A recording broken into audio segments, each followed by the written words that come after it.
Assalamualaikum Bu Iis. Waalaikumsalam Pak Anggra. Mohon izin untuk wawancara dan meminta informasi dengan beberapa pertanyaan sebagai berikut. Bisa dimulai, Bu? Silakan Pak Anggra. Baik. Pertama, masalah yang telah diidentifikasi yaitu motivasi belajar siswa yang rendah dan kemampuan dasar matematika siswa yang masih rendah. Pertanyaan pertama, menurut pendapat Ibu, apa saja faktor penyebab rendahnya motivasi belajar siswa, Bu? Banyak sekali faktor yang mempengaruhi motivasi belajar siswa rendah ya Pak Anggra. Pertama memang keadaan belajar.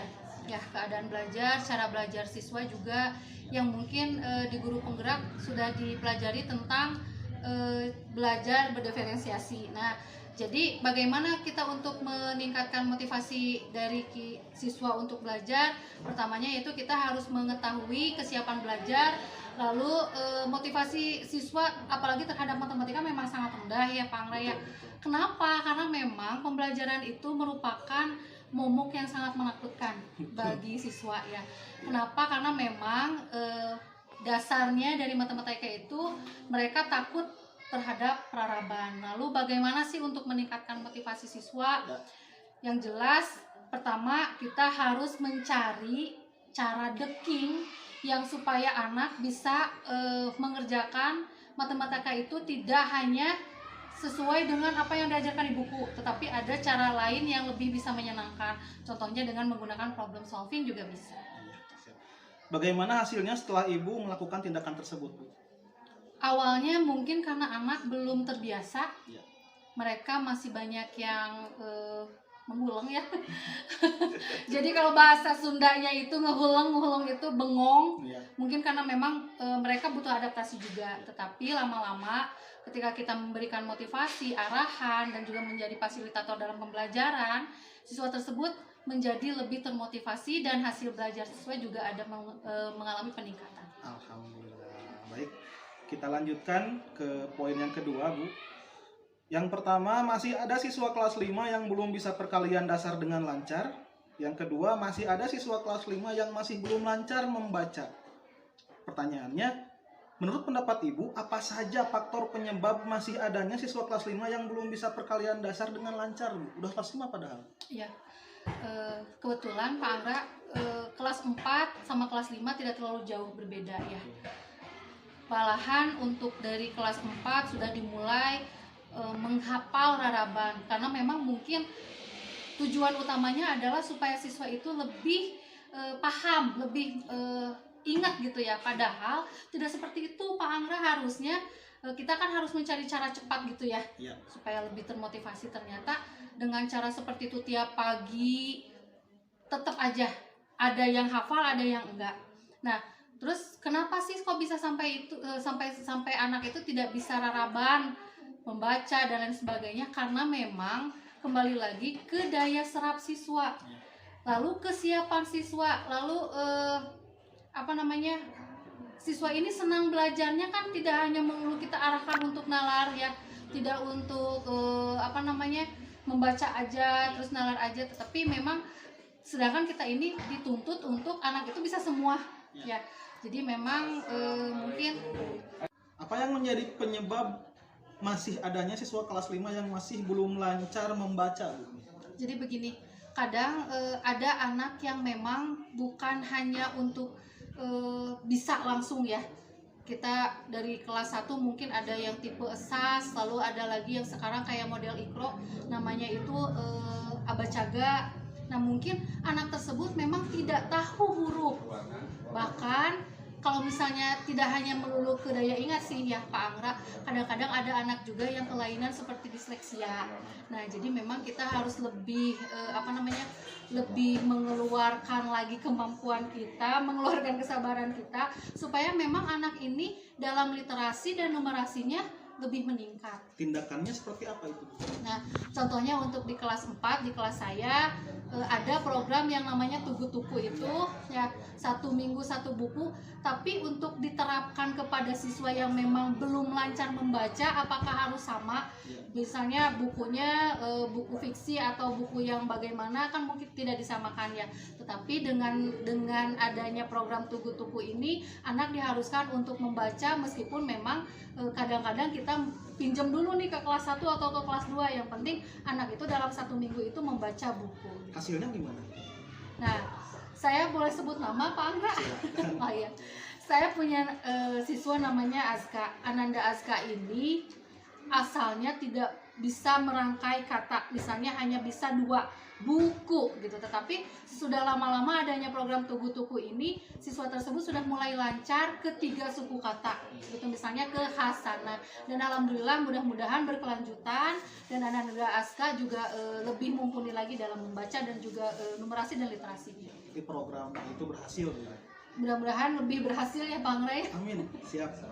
Yang ketiga, hubungan komunikasi antar guru dan orang tua siswa terkait pembelajaran masih kurang dan terbatas. Jadi komunikasi dengan orang tua gitu Bu ya. Pertanyaan pertama, menurut pendapat Ibu, apa saja faktor penyebab masih terbatasnya hubungan antar guru dan orang tua siswa terkait pembelajaran?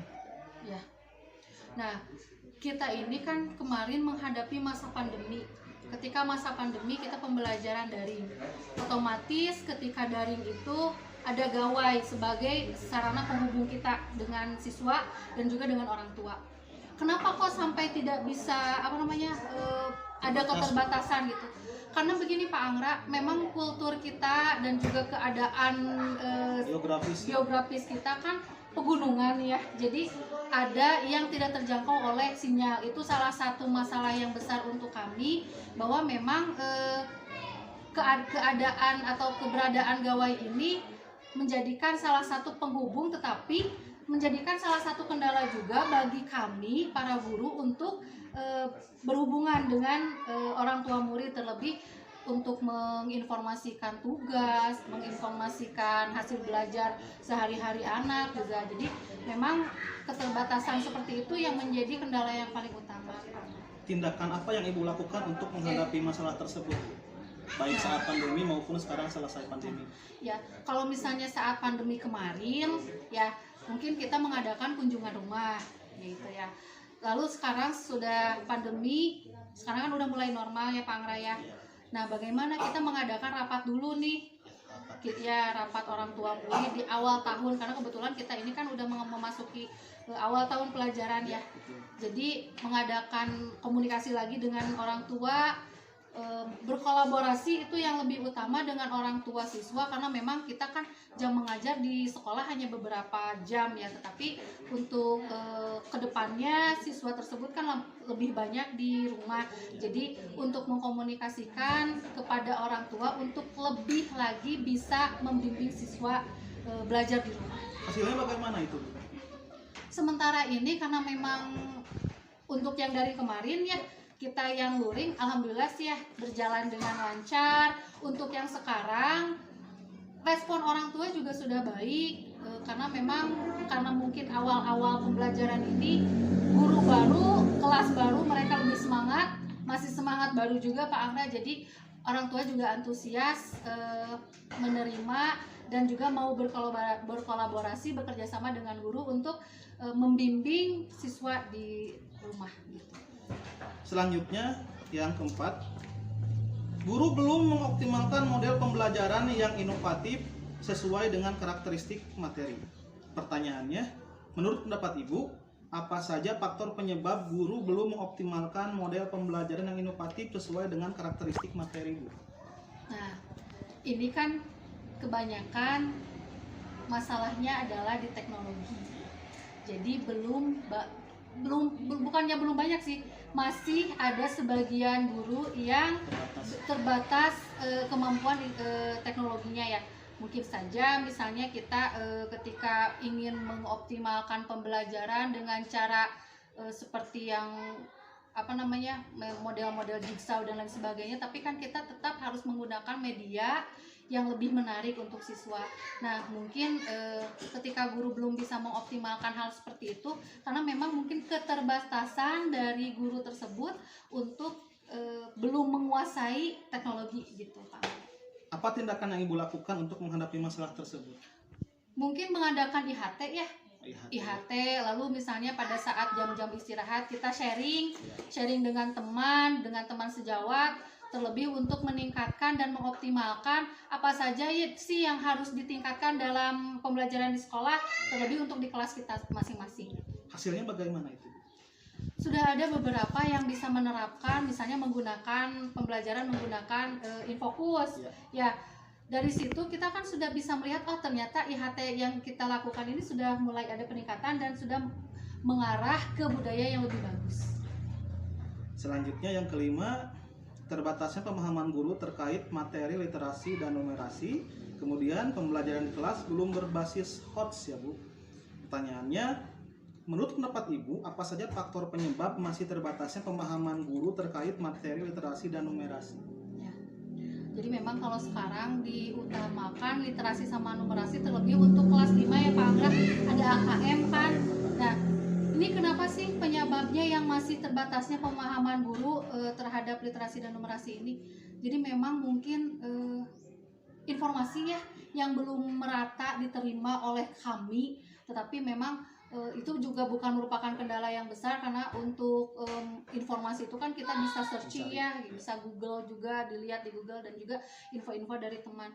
Terus kenapa yang HOTS ya pembelajaran di kelas itu belum HOTS, masih LOTS mungkin ya. Jadi sebetulnya kita itu pengen ke HOTS, cuman kita lihat lagi ke daya serap siswa. Apabila memang kita memaksakan supaya anak tersebut mempunyai nilai yang bagus dengan HOTS itu tidak bisa gitu. Jadi lalu bagaimana sih tindakan untuk kami supaya siswa tersebut tetap merata mendapatkan pendidikan dan pengajaran? Berarti kita harus membagi, lalu mengadakan diagnostik awal supaya siswa tersebut belajar sesuai dengan keinginan, sesuai dengan karakteristik juga, dan juga cara belajar siswa tersebut. Bagaimana hasilnya setelah Ibu melakukan tindakan tersebut? Sejauh ini yang sudah saya lakukan untuk bukan mengelompokkan sih ya Pak Anggra ya, cuman memang menyiapkan lebih optimal, apalagi dengan pembelajaran yang berdiferensiasi itu, dan hasilnya siswa tersebut karena memang mungkin sesuai dengan keinginan, sesuai dengan gaya belajarnya, maka hasil belajarnya pun sudah mulai mengalami peningkatan. Yang keenam dan terakhir Bu, guru masih belum mengoptimalkan pemanfaatan teknologi informasi TIK dalam pembelajaran.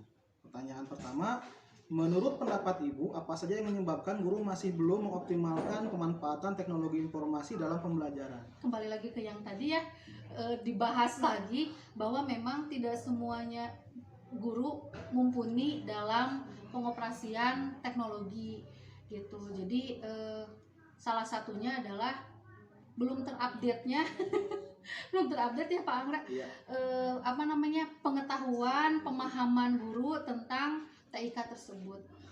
Apa tindakan yang Ibu lakukan untuk menghadapi masalah tersebut? Yang pertama, selain tadi ada IHT, apalagi misalnya kan kalau sekarang pembelajaran banyak sekali yang menggunakan Canva, lalu Filmora dan lain sebagainya. Nah, terus bagaimana dong untuk teknologi informasinya aja guru belum mumpuni ya. Jadi kita adakan lagi IHT dan juga pendekatan di sela-sela pembelajaran, kita ngobrol, kita sharing, lalu bertukar pengalaman gitu. Bagaimana hasilnya setelah Ibu melakukan tindakan tersebut?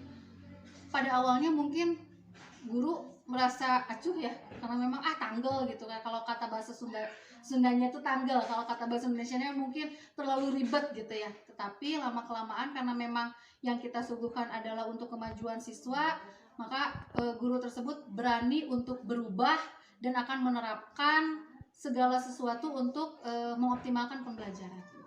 Baik, terima kasih Bu Iis, seluruh pertanyaan sudah saya sampaikan, informasi sudah saya dapatkan. Sebuah kehormatan besar mendapatkan informasi dari Guru Penggerak Kabupaten Sukabumi sekaligus Instruktur Nasional Guru Belajar. Mudah-mudahan segala sesuatunya selalu lebih baik. Terima kasih juga Pak Angga. Pak Angga juga semoga sukses ya, lancar juga. Amin. Siap. Cukup sekian Bu Is. Terima kasih. Assalamualaikum warahmatullahi wabarakatuh.